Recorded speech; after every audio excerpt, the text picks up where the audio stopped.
Hello, hello. This is Parker Winter. For those of you who don't know me, I am chilling out here at the lake, and I'm going to tell you right now, I'm going to outline in depth the vision for what Key Player is, what it means, the brand, what we're up to, what I'm up to, why it's so important for potentially you to get involved, mostly why it's so important for me. So some of this video is just me saying it to practice saying it. So forgive me if there's any mistakes in it and lack of clarity, but also I know it'll be useful for you too, because when you understand what we're up to, you'll see why it's so important for you, your family, your life, your relationship with every single key area of the life, every single key area of life. And there are seven that I'm going to distinguish: A, B, C, D, E, F, G, just like on the keys on a piano. If you're a musician, particularly a keyboard player or a piano player, then you will love this. Um, so, and then and I, yeah, it's my hope and belief that you will absolutely love this and that our mission will change your life and that you'll be involved in it too as a leader in it, as an actual leader in it, not just as a participant, but actually becoming a key player in the movement yourself. So, let's see here. You know what I'm going to do? I'm going to talk and walk, and I'm going to walk right over to that bench over there. I'm going to walk over to that bench over there across the lake, and I'm going to tell you about it. So, okay, so let me just tell you what happened with me. A, my quick story, so that you understand where I'm coming from with this. I am. Let's see here, so that thing doesn't fall off. Okay, so I was born and raised in Las Vegas of goodly parents. I was born and raised in the just super devout LDS family, Christian family. Um, my parents are the absolute, the absolute salt of the earth. Um, yeah, the best people that I know, and anybody who knows them would agree that they're. And I'm not just biased on this. They're the most Christ-like people that everybody pretty much knows. Everyone who knows us knows, and so I was born and raised in that environment in Las Vegas. My dad taught me the importance of working hard. He would take me out mowing lawns from the time that I was, I don't know, old enough to walk, probably. Part of that was just to get me out of the house and give my mom a chance to bake her cakes and stuff. But we would go out mowing lawns, and he would pay me like 10 cents a lawn. And then when I turned 5, moved up to like 25 cents a lawn because I could hold the blower and I could blow. So we'd get out, he'd mow lawns, and I would blow. This is in the hot heat of Las Vegas, and I just kind of grew accustomed to working hard from a young age. Then, when I was 8 or 9, I got a raise up to 50 cents, and then 10. When I turned 10, it went up to 75 cents. And so I would feel, when I was young, I'd feel really rich because I'm like 75 cents a lawn. My dad only got paid 25 cents a lawn when he was a kid. See, that's a little lesson. Money is so relative, right? Well, when I turned like 15 and 16 years old, or 15 years old, actually, I started, my raise had bumped up to $2 a lawn, but I really started to be annoyed with this whole lawn mowing job that I had. My other friends were doing other jobs and maybe making more money than me. I don't know, but I just remember one day having to go out, having to leave the lake. We were on this lake trip, and me and my dad had to leave early while everybody else was staying there playing wakeboarding and wake surfing. And we had to leave to go mow 20 lawns on a Saturday while everyone else was going to stay there for the whole day and play at the lake. And I just remember I remember feeling like I'm sick of this. I want to do something else. I want to do something else for my work. This sucks. And I had a conversation with my dad where I was just like, I want to do work that's play. I want to do work that's fun. I don't, I've learned the value of the hard work, of the hard type of work that's a grind and just hard. I learned that and I like it, but I'm done with it. I want to do work that feels more play. I want to get paid more to have more fun. And my dad said, well, if you can find something that pays you just as much and pays your bills and pays for what you need to pay for, your cell phone and your car, the car that you want to get, and the different things you need to pay for, your insurance and stuff, then by all means go ahead and do it. And so that's what I did. I found a job as, guess what, a magician. I looked in the paper, found a job as a magician, and I started doing that.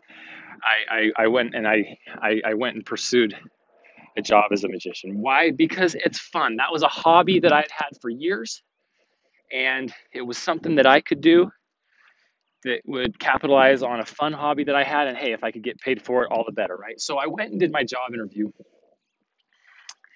and they told me that they believed in me so much, and they said I got such a great personality, I'm charismatic, and they believed in me so much that they were going to put me on 100% commission, which would mean I could control my own pay. I could make as much as I wanted to make. And I just thought that was so cool. And I came home and I was so excited to tell my dad, hey, I got a job. He said, oh, cool. Tell me about it. And I said, well, they're going to pay me on 100% commission. And I was just so excited. He said, all right, son, good, do your thing. So this is at the Excalibur in Las Vegas. It was actually a sales job, as you can tell. And that was my introduction into sales. Yes, it was fun doing the magic tricks and impressing people and getting better at my hobby. But the real job, the way I got paid, was when I would sell the magic trick to the customer. And if I didn't sell, I didn't make money. So that was my introduction into the world of sales and what I now call enrollment. I was a terrible salesman. I was horrible. I struggled. Oops, what do we got here? What do we got here, people? Oops, let's see here. Okay. I struggled for 2 months. I made almost no money. I probably averaged about $2 an hour. And my dad's over there kind of thinking, well, see, I told you, son. I mean, this is, the lawn mowing job doesn't sound too bad now, huh? And I struggled so bad, and it was so frustrating to see these other people succeeding and see me just making, these people were making 20, 30, 40, $50 an hour while they were out there on the floor. And I was making $2. And I remember day after day after day coming home feeling like someone had just kicked me in the balls. That feeling when you're stuck and you're frustrated and you can't sell and you can't figure out why, and you're in your own head and you're like, what am I doing wrong, while you're trying to do your job, right? Your sales job. That was me trying to sell with this mind that's saying, what am I doing wrong? Why aren't they going to buy from me? Why do I suck right now? What can I, what am I doing wrong? And I'd feel horrible about myself and bad about myself. And it would show up on my countenance, on my face, but I couldn't tell. I couldn't see it. That pattern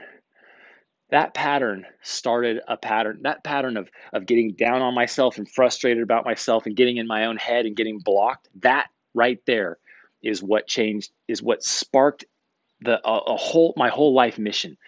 Because, and you'll see as I go on, you'll see that when salespeople get into that mode, it typically sneaks up on us and we don't even realize it. And all of a sudden, 3 hours later, we're like, I didn't even notice. I feel like crap right now. No wonder I'm not selling. No wonder my charismatic self isn't coming out. I feel sick, literally sick to my stomach, like I want to throw up. And it's just the most degrading feeling. I remember one night getting on my knees and praying and saying, God,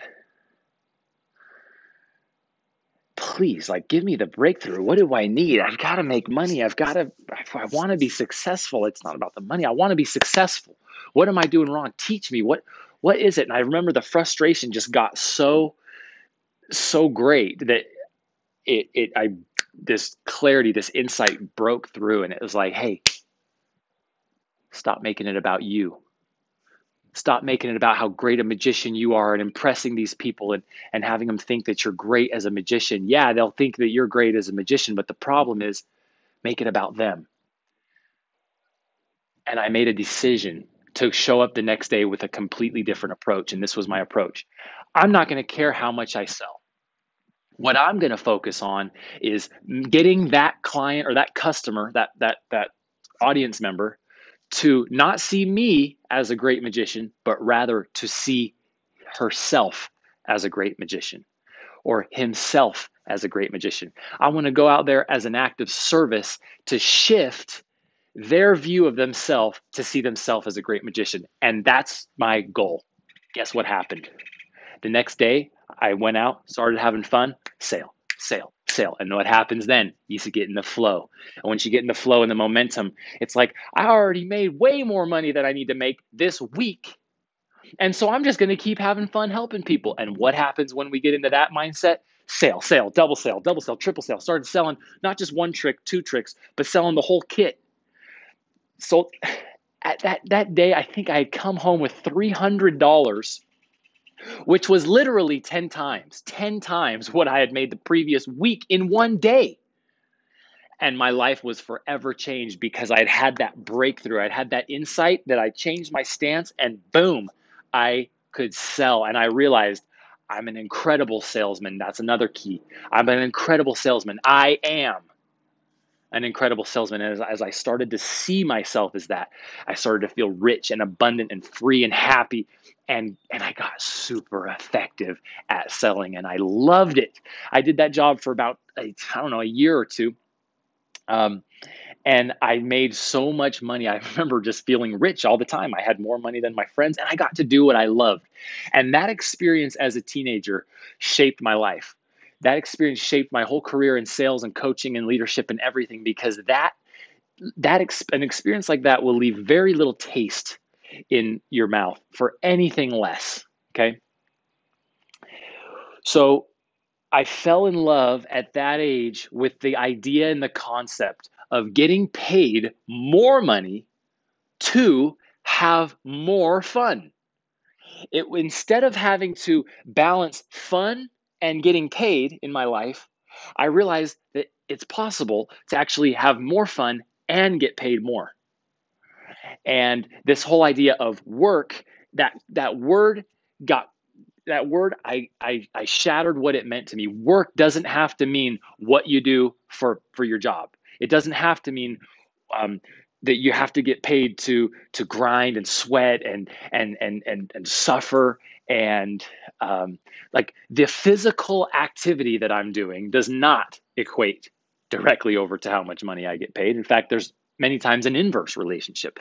The stress and the stress and the struggle does not equate to the income. The amount of time spent working, the number of hours spent working does not equate to the income. So all that stuff is a lie. It's a false illusion, or what I'll call a delusion. And all this story is in my book. It's not actually written, it's not outlined as articulately as I'm telling you here, but that is a lie. That those ideas are a lie. They're outdated. They're, hey, if you want to do work, you got to go do all this stuff, all these things that you don't want to do for all these certain amount of hours in exchange for money. So then you could take the money and then go live a better life. But of course, then once you spend the money, then you got to go back and do all the stuff that you don't want to do, the stuff that's hard, the stuff that sucks, um, the stuff that is not fun. That concept right there, getting paid more to be more myself, is the basis of what Key Player is. It's the basis of our mission. It's the foundational principle that this whole thing is based on. So for those who want to live that way, who are committed to living that way, those are the people who this mission will align with. So fast forward through life, I'm moving through life quickly. I go on my mission for the church. I saved up $10,000. Wasn't that hard to do. I was making a lot of money, right? Saved up $10,000 and paid my own way to go on a mission for 2 years, to donate my time, to go knock on doors in New York, Palmyra, New York, where I would go and preach the gospel of Jesus Christ and baptize people and bring them into the gospel. And that is in a way an enrollment job. It's not a job, I guess, but it's a volunteer work, but it's an enrollment process of turning people's hearts and capturing their hearts and their minds and shifting their life so that they can accept Christ into their life and change their lives. And that transformation and knocking doors to sell the gospel, you could say, to enroll people in changing their lives, that created another foundational piece of like, wow, you could change people's life. I wasn't getting paid money. I was doing it by volunteer, but you could change people's life and have fun. And I was just out knocking on doors. And I got good at knocking on doors because I got a lot of practice knocking and trudging through the snow in New York.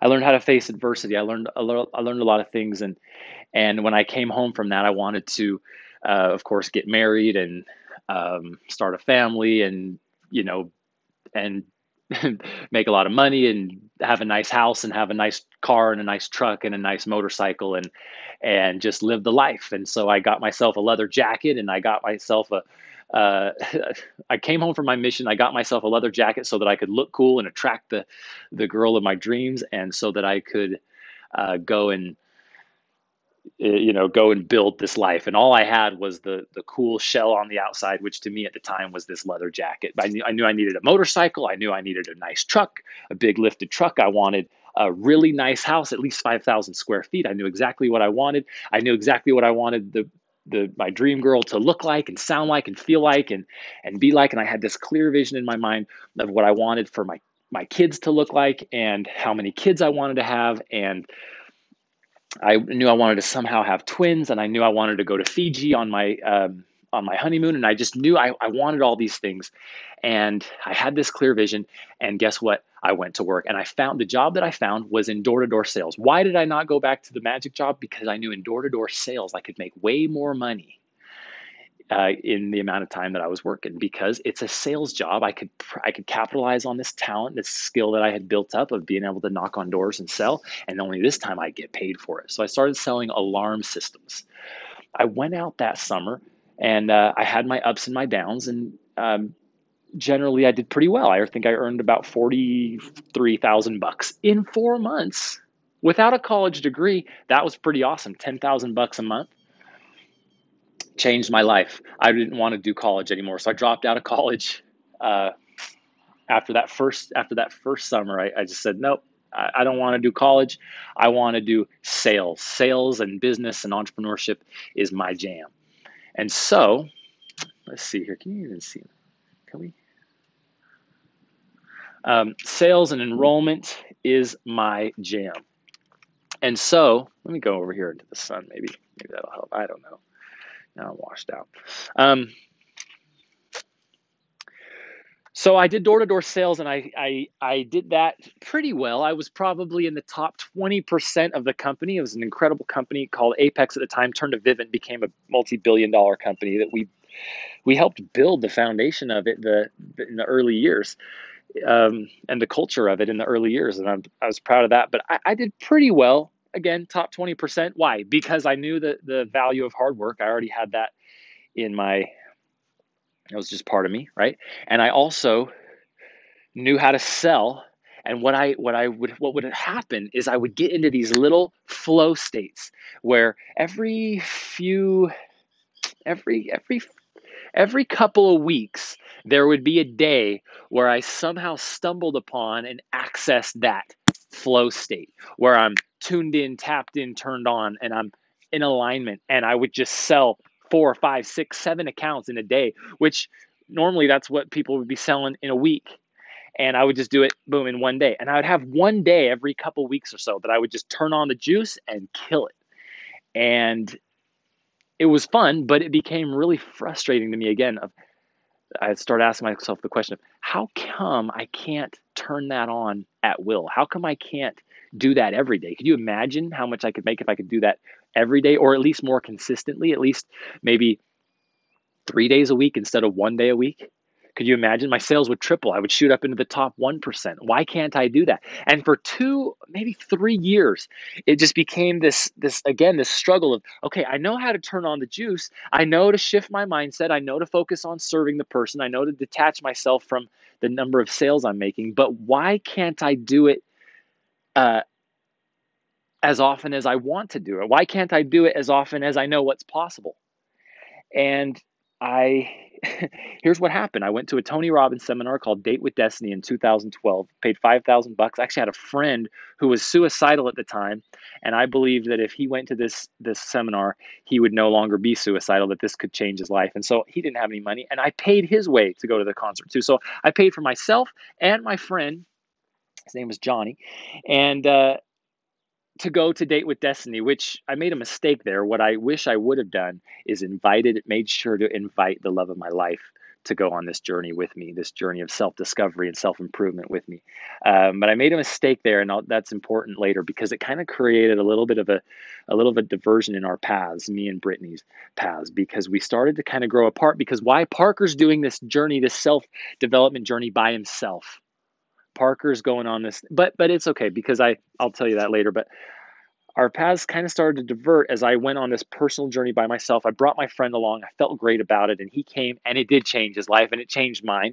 He went on to make millions of dollars in the world of sales, and he was no longer that week changed his life, and it made him realize not to be suicidal. And me watching Tony Robbins up there working with people who were losing their marriages, who were suicidal, who were going through pain, who just were doing great and wanted to do better.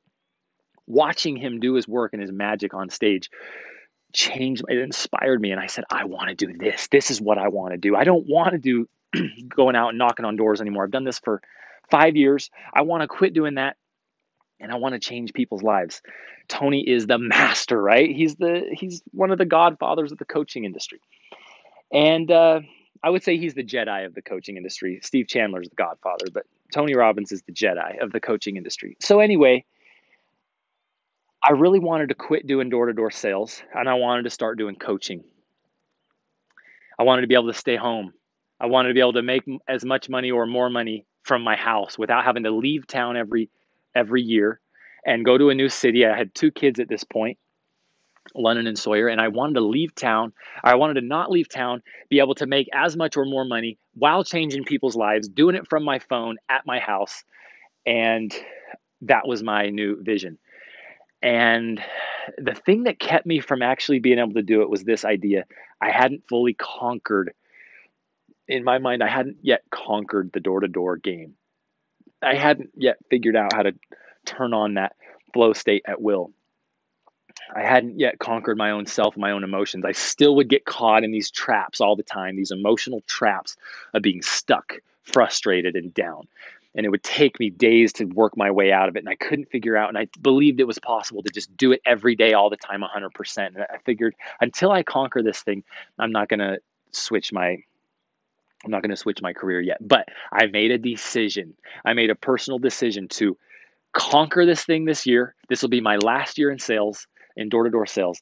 And I would conquer this thing, graduate that chapter of life, and then move into coaching. And that's exactly what I did. I tripled my sales from that day.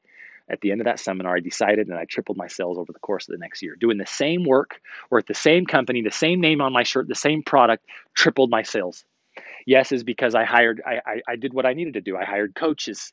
I studied. I just decided internally that was going to happen. And that's exactly what I did. That next summer, I made probably about 240 or so $1,000.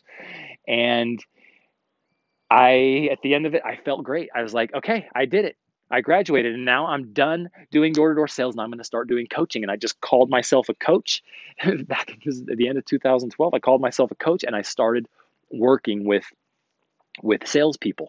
I figured, if you make $500 a deal, then I could charge you $1,000 a month to work with me. And if we get you 2 extra sales a month, then it's a no-brainer. It's going to be worth it to you. It's like we'd have to be retarded to not get you 2 extra sales a week working with me, showing you how to get into that flow state, coaching you. What I realized quickly is I don't know what I'm doing with coaching. It's a totally different skill set. It's a totally different animal than sales.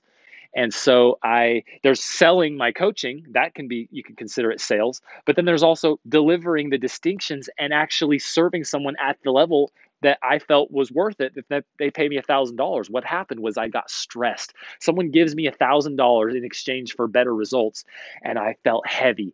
If you're going to give me money, I feel this intense pressure to deliver and to over deliver. I can't sleep. Yeah, it's fun to stay at home and enjoy my time in the summer for the first time in 6 years. That's fun. But what sucks is of the pressure of knowing someone gave me money, maybe their last $1,000, and now they need to succeed. And I don't feel like an adequate coach. I don't feel like I'm well trained enough. I don't know enough. And maybe I just sold this guy my coaching so that I could live this dream life. Meanwhile, they're over there struggling and suffering through this frustration. And I can't seem to get them to break through. I was trying to use my best ideas to get them to break through. And sometimes they would, and sometimes they wouldn't. And that stressed me out and it scared me. And it really made it really hard and challenging again.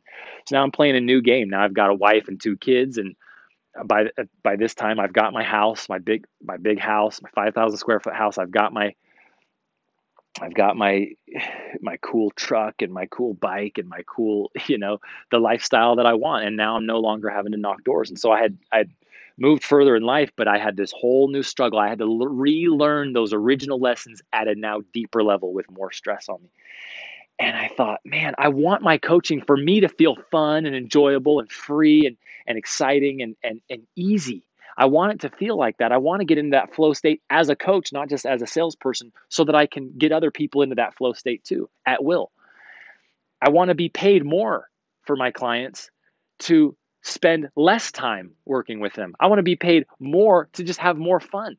I want to be paid by clients who pay me because I'm exemplifying the life of joy and freedom and the dream life, not because I'm working so hard for them, stressing myself out for them, and spending so much time with them. I want to basically reapply those original principles, the ones from my real magic experience from the book, um, my magician experience at the Excalibur. I want to reapply those principles to the world of transformation and coaching and leadership. And I went on a journey to figure that out. And originally, actually, when I started coaching, I charged my first client $1 because I just wanted to exchange some money for the coaching. And that was cool and it was easy, or that was actually, believe it or not, that was harder than anything, was just um, to get someone results who weren't really that committed. And so I figured let's raise the price and let's keep the math simple. So let's add another zero. And I added a zero, and I learned some cool lessons. It's like, wow, they were actually a little better client. They were a little more committed. It was a little easier to get them results, and still stressful and hard. So I added another zero, and it got better, and another zero. So by this time, I'm charging $1,000 to these door-to-door sales guys. From $1 to 10 to 100 to 1,000, that went pretty quickly. I did that in just a matter of a few weeks. 1, 10, 100, 1,000. In a few weeks, I'm charging $1,000 to these guys.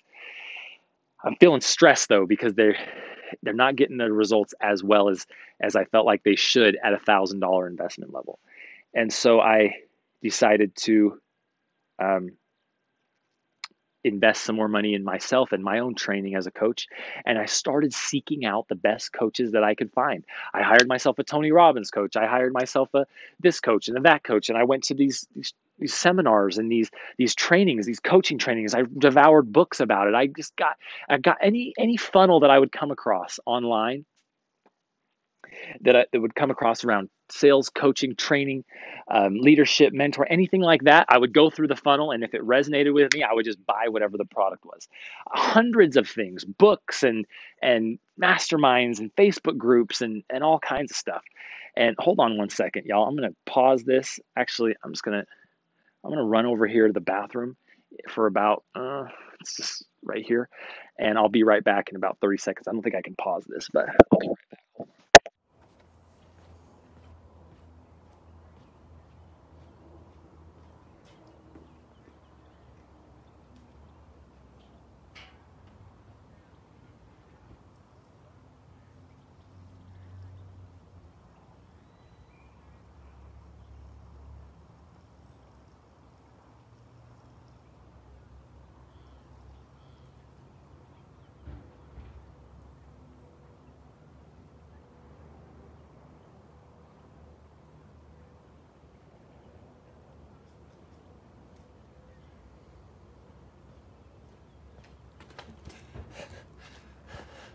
Okay. All right, now I can. Okay. Bottom line, I started seeking out the best coaches I could find. I started charging more money. I added another zero to my price point. Now I'm charging $10,000. But guess what? It got easier. Coaching got easier. Getting them results got easier. Why? Because they were more committed. And I had to learn how to enroll someone in a higher price point to be more committed. And that took me a couple years. Actually, it took me about 4 years to do that. So I continued to grow and learn and develop in coaching, and I continued to love this idea